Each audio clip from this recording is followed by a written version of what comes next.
warahmatullahi wabarakatuh.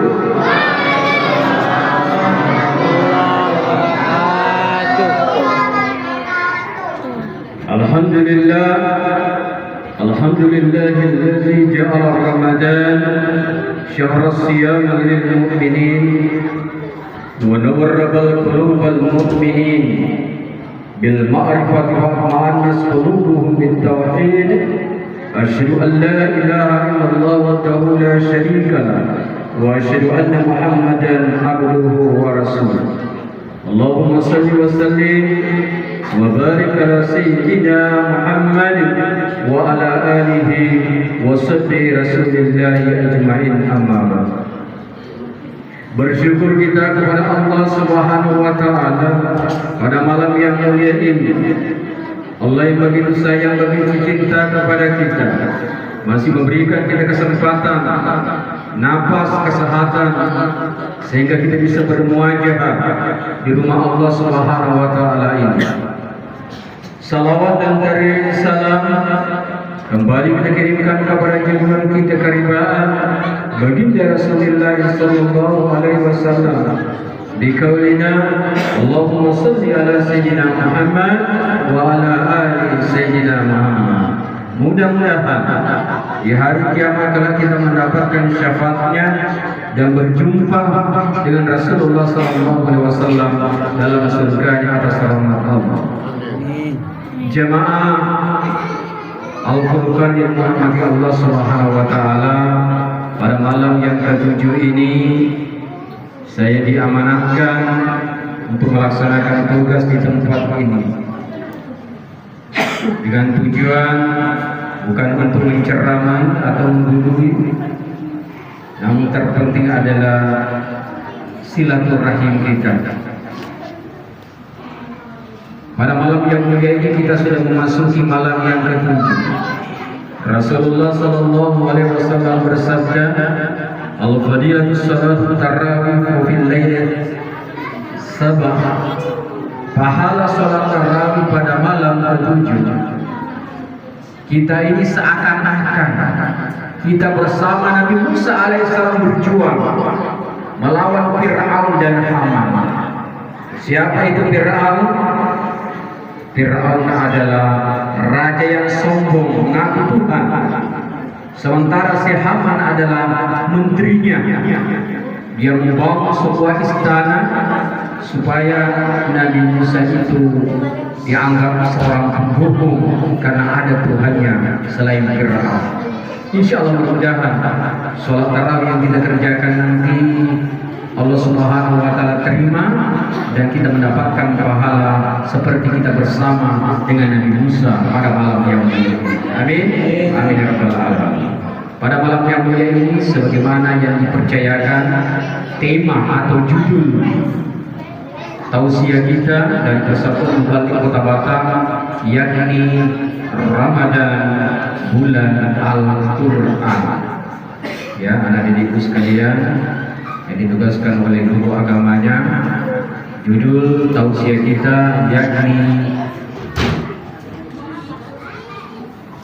Ramadan bulan Al-Qur'an. Ya, dicatat betul-betul karena ada juga itu yang tidak ada dicatat, sehingga kita tidak boleh nanti memberikan tanda tangan, ya.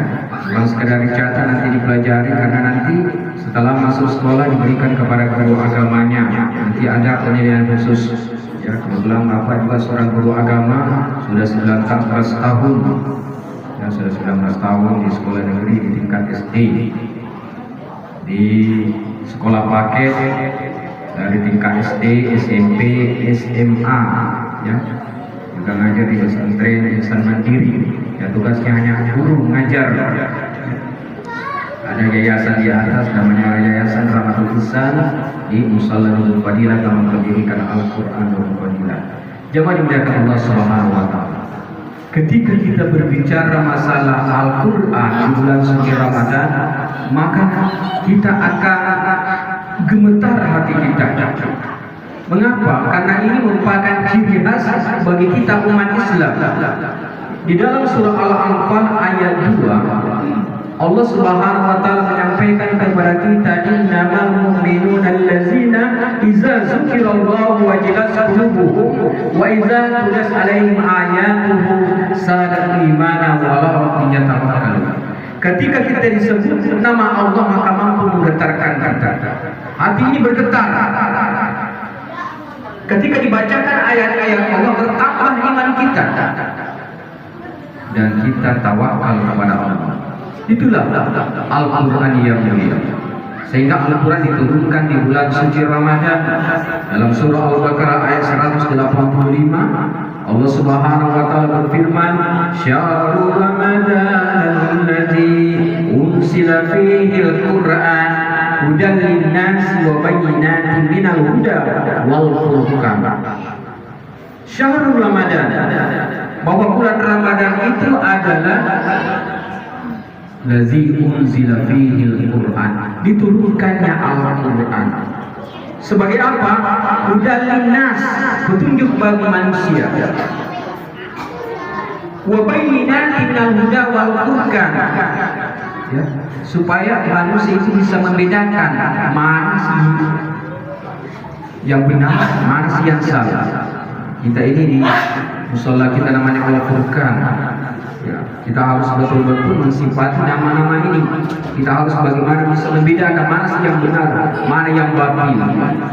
Kalau kita tidak bisa membedakan mana yang benar, mana salah, maka kita termasuk orang yang keliru. Jauh sebelum Al-Quran diturunkan oleh Allah Subhanahu wa taala, di dalam kitab Suratul Nasihin dijelaskan, unsilas suhufu Ibrahim fi awwali lailatul Ramadan. Suhuf itu artinya lembaran-lembaran. Itu kitabnya Nabi Ibrahim. Itu diturunkan pada malam pertama bulan suci Ramadan. Kita sudah lalui malam pertama.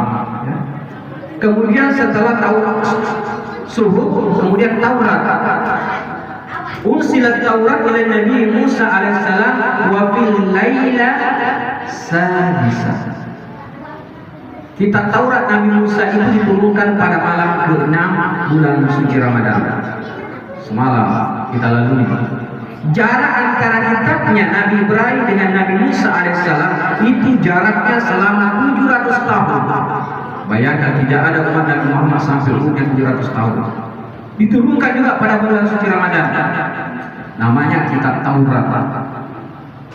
Orang-orang Yahudi, tapi orang Yahudi zaman Nabi Musa alaihissalam masih bertuhankan daripada Allah Subhanahu wa taala, ya, yang beriman kepada Nabi Musa. Kalau yang lain masih mentuhankan kepada Fir'aun. Kitab Taurat kalau dibaca itu tidak ada pahalanya, sama dengan surah Nabi Ibrahim, tak ada pahalanya. Baru berpahala ketika diamalkan. Kemudian turun lagi, unzilas sabur ila Nabi Dawud alaihissalam wa fil laila 12. Kitabnya Nabi Daud namanya kitab Zabur, diturunkan pada malam ke-12 bulan suci Ramadan. Jaraknya antara kitab Tauratnya Nabi Musa dengan Nabi Daud itu jaraknya 500 tahun. Bayangkan 500 tahun tidak bisa sampai. Berkahnya Ramadan turun pada malam 12 Ramadan. Begitu indahnya suara Nabi Daud alaihissalam. Kalau dia baca kitab itu, angin pun berhenti, burung-burung pun yang biasanya bersiul dia tenang bagaimana mendengarkan suara indah Nabi Daud alaihissalam. Tapi kalau dia baca tak ada pahalanya. Baru ada pahalanya kalau dia amalkan. Selanjutnya unzila Injil ila Nabi Isa alaihissalam wa fil laili 13. Kitab Injilnya Nabi Isa itu diturunkan pada malam ke-13 bulan suci Ramadan. Jarak antara kitabnya Nabi Daud, kitab Zabur namanya, dengan Nabi Daud alaihissalam, ya, maka jaraknya ini diperkirakan 1200 tahun. Kemudian lanjut Zabur, kitab Injil wa fil laila 13, malam ke-13 bulan suci Ramadan. Kitabnya Nabi Isa alaihissalam. Jarak antara kitabnya Nabi Isa dengan Zabur tadi itu jaraknya 600 tahun. 600 tahun. Dia baca Injil kalau dibaca tidak ada pahalanya. Baru diamalkan, baru berpahala. Juga menceritakan bagaimana kita paham berkorban kepada Tuhan. Terakhir Al-Quran, inilah pokoknya yang kita harus pahami. Al-Quran diturunkan secara berangsur-angsur. Diturunkan ada pada malam wafil laila sab'asya, pada malam ke-17 bulan suci Ramadan, namanya nuzulul Quran. Itu namanya surah Al-Alaq. Ada yang diturunkan pada malam ke-27 wafil laila sab'ah wa isyrun. Itu namanya surah Al-Qadr. Dia berangsur-angsur. Jarak antara kitab Injil ini dengan kitabnya Nabi kita Muhammad SAW itu jaraknya 620 tahun. Ada juga yang menyampaikan karena bertahap-tahapnya sampai ke malam 27, maka jaraknya 1200 tahun.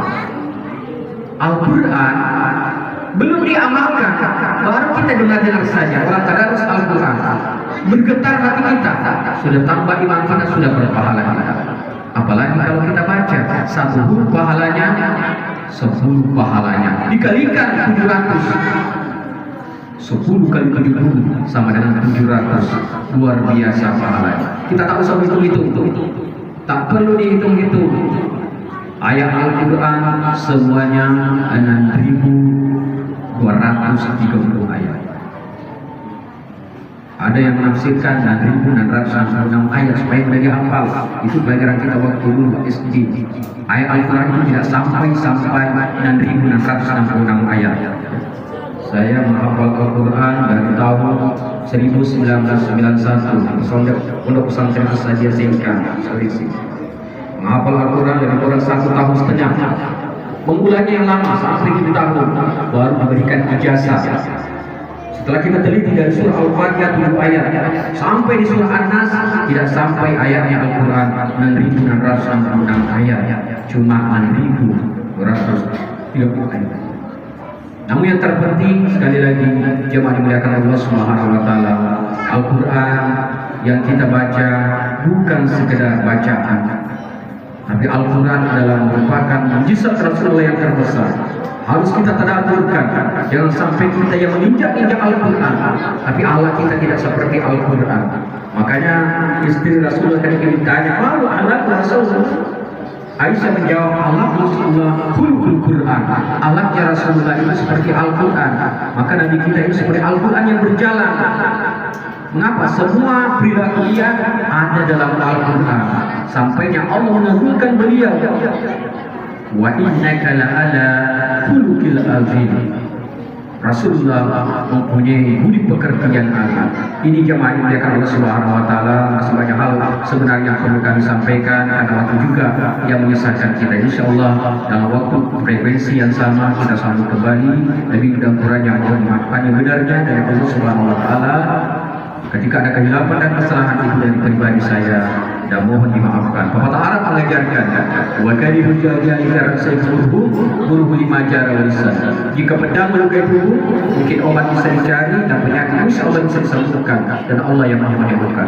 Tapi kalau lidah melukai hati, kemanapun obat tak bisa disembuhkan, alamat penyakit itu tak bisa disembuhkan.